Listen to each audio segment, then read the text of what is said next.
Juste une petite remarque par rapport à ce que vous avez dit par rapport au budget, puisque vous êtes dans la commission finance. Est-ce que la première chose à faire pour faire des économies, ce ne serait pas diminuer le train de vie de l'État et donc mentionner que vous êtes dans un endroit confortable, etc. Est-ce que ce ne serait pas de diminuer justement toutes ces choses? Et là, je pense qu'on pourrait faire d'énormes économies. Dans d'autres pays européens, j'avais vu des reportages, les députés ou les ministres même mangent à la cantine. Enfin voilà, ils n'ont pas tout ce confort qui existe en France. Je vous rassure, Tom Julien, qui est mon collaborateur sur Paris, peut en témoigner. Je vais aussi à la cafétéria avec tous les autres. Je mange très souvent dans mon bureau un sandwich sur mes genoux, donc c'est pas... Enfin, je vais être très prudente dans ma réponse parce que,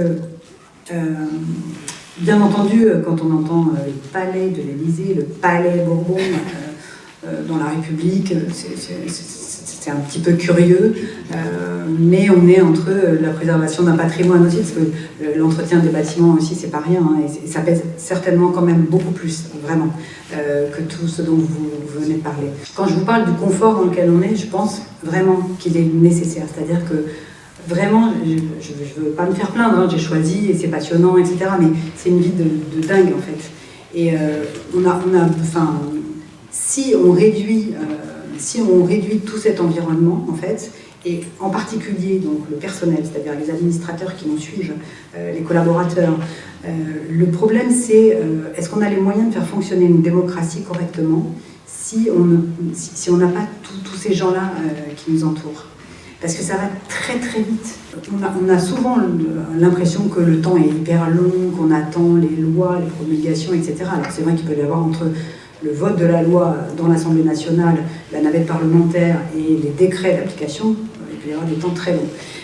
Mais par contre, c'est vrai qu'il y a une espèce de décalage parce que pour nous, ça va très très vite. C'est-à-dire qu'il faut produire des amendements vite pour le PLF et pour le projet de loi de finances, puis pour les documents budgétaires qui suivent, le projet de loi de fin de gestion, etc. Il y a beaucoup de documents qui se suivent, en tout cas pour ce qui concerne les finances. Après, moi, je ne vais pas parler trop savamment, ça fait que quelques mois que je suis là. Mais on a vraiment besoin, on s'est posé la question quand il y a eu cette idée, puisque dans le projet de loi de finances, il y avait aussi l'augmentation des dotations pour l'Assemblée nationale et pour le Sénat. Donc c'était pas du tout... moi on m'a dit hier qu'il y avait des sénateurs qui s'étaient augmentés, je sais pas, j'en sais rien. En tout cas à l'Assemblée nationale pas du tout, et c'était pas du tout l'idée, c'était absolument pas sur des indemnités. C'était vraiment pour pouvoir donner aux administrateurs de l'Assemblée nationale les moyens de fonctionner. Et après, à côté de ça, il n'y a pas vraiment de gabegie autre que, par contre, on circule en effet dans des bâtiments qui sont magnifiques, qui sont certainement extrêmement coûteux à entretenir, à chauffer. Ça c'est sûr, ça c'est sûr. Mais en fait, c'est la seule chose où je vois vraiment éventuellement un peu d'économie à faire, parce qu'après, le reste, c'est beaucoup de personnel. Il n'y a pas de repas, de buffet, ça n'existe pas. Enfin, ça existe, mais on paye, en fait. Quand on va manger au 8e, le restaurant panoramique, je ne sais pas si c'est à ça que vous faites allusion, je ne sais pas si vous connaissez. C'est complètement une aparté, mais je peux tout à fait vous faire visiter l'Assemblée. Si vous voulez, vous m'écrivez, vous me dites que ça vous intéresse, et on organise des visites de groupe.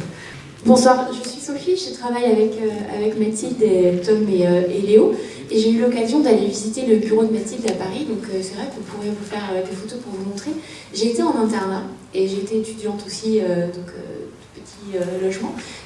Le bureau d'une députée, c'est l'équivalent d'un box d'internat. Il y a un lit qui se déplie.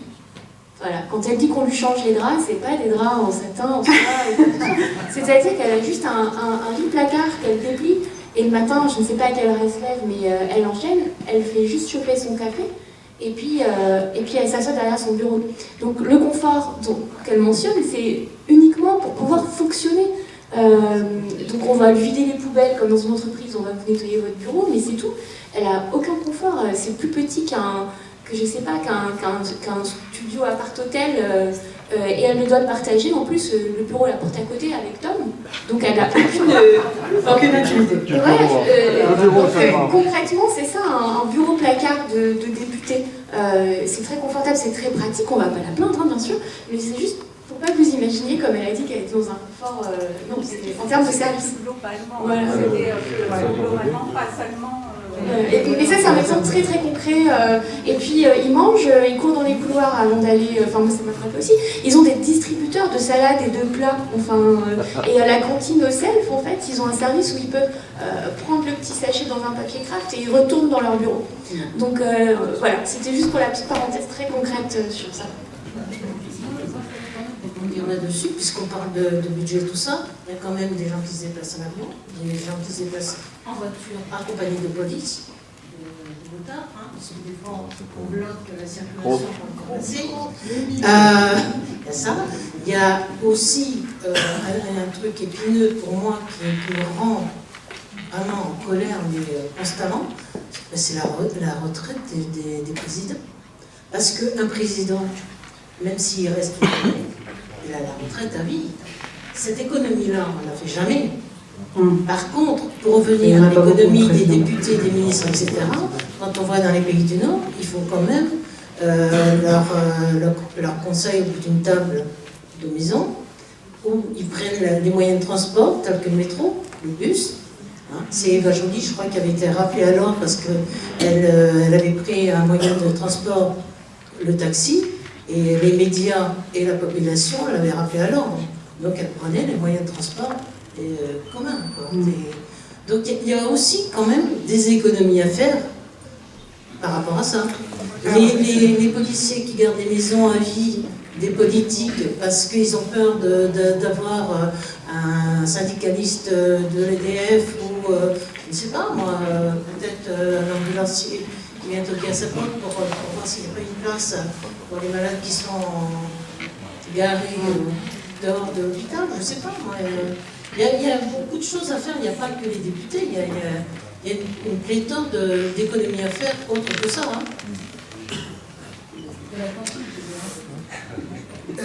Donc, oui. On prend plusieurs questions, David. Par rapport à ces questions-là, je pense qu'il ne faut pas confondre les questions qui sont de l'ordre des symboles qui peuvent être choquants. Mais par rapport aux sommes gigantesques qu'ils ont à gérer, c'est dérisoire cette affaire-là. C'est complètement dérisoire. Donc je pense qu'il ne faut pas confondre.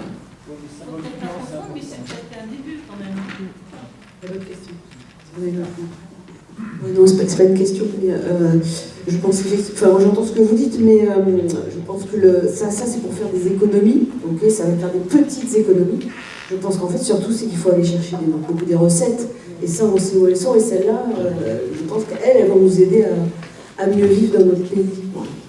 Bonjour, pour avoir fait, c'était il y a 10 ans de ça, du droit, et notamment du droit fiscal et du droit financier, ces sommes dont on parle, enfin ces mesures d'économie du sanctuaire, ce seraient des choses plutôt symboliques parce que ça ne représente pas grand-chose. Il est vrai qu'au niveau notamment de l'exécutif, baisser certains aspects sanctuaires pourrait être intéressant pour le geste, mais au niveau de ce que ça rapporterait, ce serait pas grand-chose. Par contre, regardez que les budgets qui sont fléchés aillent bien aux endroits où ils sont fléchés, pouvoir vérifier vraiment le travail du ministère et pouvoir aussi aller chercher des recettes là où il y a de l'argent, c'est là que oui, il y a plus de travail à faire. Mais les économies sanctuaires, c'est plus du symbolique que vraiment des choses qui pourraient rapporter à l'État. Alors, je ne vais pas trop vous parler de budget parce que moi je trouve que la proposition du nouveau Front populaire suffit à elle-même en termes de budget. Vous en avez fait d'ailleurs. Enfin, vous nous avez montré ça quand vous aviez la parole. On peut se tutoyer, il n'y a pas de problème. Mais par contre, en ce moment, du coup, c'est une question que je me pose, mais je pense que je ne suis pas toute seule. La forte odeur de dictature, qui est d'ailleurs en place depuis le début de ces 7 ans. Moi, j'étais gilet jaune, j'ai vu ce que c'est de la répression autoritaire dans la rue. Elle se met en place là dans l'institution fortement, et je trouve ça très très inquiétant. D'autant que en face, il y a Trump qui a été élu. Et qu'il y a 2 guerres abominables qui sont en train de se passer au niveau mondial. Et je trouve que tout le schéma historique est en train de se passer. ressemblent beaucoup à des moments de notre histoire qui étaient vraiment pas sympas. Et je me demande comment vous, Kat, en tout cas moi j'ai voté pour vous, vous envisagez ce côté-là de ce qui est en train de nous arriver, parce qu'il me semble qu'aujourd'hui c'est ça qui est le plus grave. Sur la première remarque de Madame sur les économies à réaliser, je suis assez d'accord hein, que ça représente plus de l'ordre du symbole qu'une vraie économie à l'échelle d'un État. Et j'ajoute une seconde chose, c'est que en termes de sécurité, nous sommes quand même des personnes qui sommes visées. C'est-à-dire qu'il faut savoir, moi j'ai un exemple très récent, hein, la permanence de Cadillac, pour l'instant c'est assez gentil, on va dire, même si je déplore complètement la méthode. Mais en fait, on est assez protégé pour des raisons, parce qu'on représente quand même tous les députés, les sénateurs et les ministres, le fonctionnement de la République. Et les déplacements, comme vous dites, en métro, etc., ça complique. Alors, pas pour les députés, évidemment, comme nous, mais pour des ministres, j'imagine, ça doit compliquer considérablement l'exercice des forces de sécurité qui sont censées vous protéger. Donc c'est ça aussi qui peut justifier les déplacements dans des taxis ou dans des voitures avec chauffeur. Et c'est une nécessité, hein. Franchement, je vais être très cash, c'est que quand vous sortez d'une réunion que dans une demi-heure, vous devez être à une autre réunion à l'autre bout de je sais pas où, pas forcément à Paris d'ailleurs, ça peut être en banlieue, ça peut être n'importe où, vous ne pouvez pas prendre des transports en commun, en fait, vous n'avez pas le temps de prendre. Ça m'est jamais arrivé, hein, je ne parle pas pour moi, mais j'imagine très bien d'être... on est vraiment dans une lessiveuse, et en fait, voilà, on a besoin de ce genre de moyens. Après, la protection rapprochée de ces gens-là, une fois qu'ils ont quitté le système, etc., je suis incapable, ce serait très démagogique de ma part de vous dire oui, il faut arrêter tout ça. Je suis incapable de dire quels sont les risques réels pour ces gens-là de se faire agresser par des gens qu'ils ont déçus, parce qu'on déçoit forcément toujours des gens, et de façon plus ou moins violente, sans le vouloir, je veux dire, hein, en votant une loi, voilà, la réaction du syndicat, par exemple, qui est un petit peu orchestrée pour des raisons électorales, puisqu'il y a des élections dans les chambres. Mais voilà, il y a parfois, en votant une loi qui pour nous est une bonne loi, on peut très bien vraiment arriver dans la vie des gens de façon hyper violente parce qu'ils attendaient quelque chose de miraculeux. C'est peut-être un peu aussi ce qu'on a voulu faire croire d'ailleurs aux agriculteurs. Hein. Ça fait 20 ans, les agriculteurs, je vais en parler après.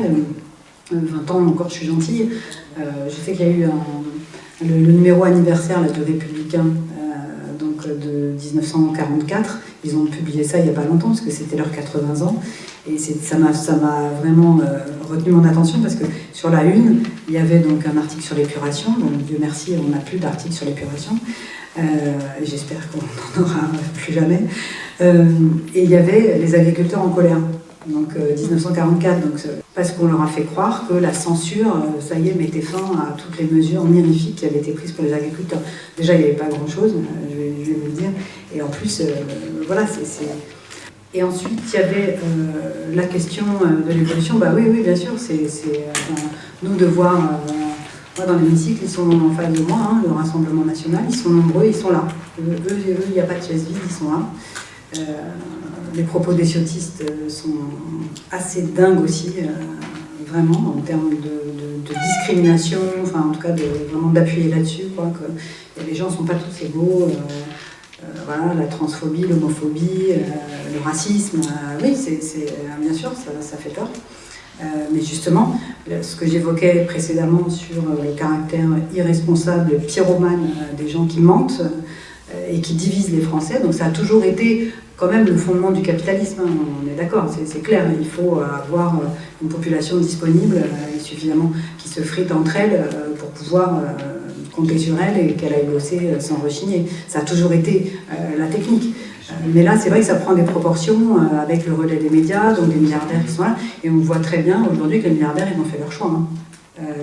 Entre la gauche et l'extrême droite, il n'y a pas photo, hein, c'est l'extrême droite. Et c'est très clair, et je vais vous dire pourquoi.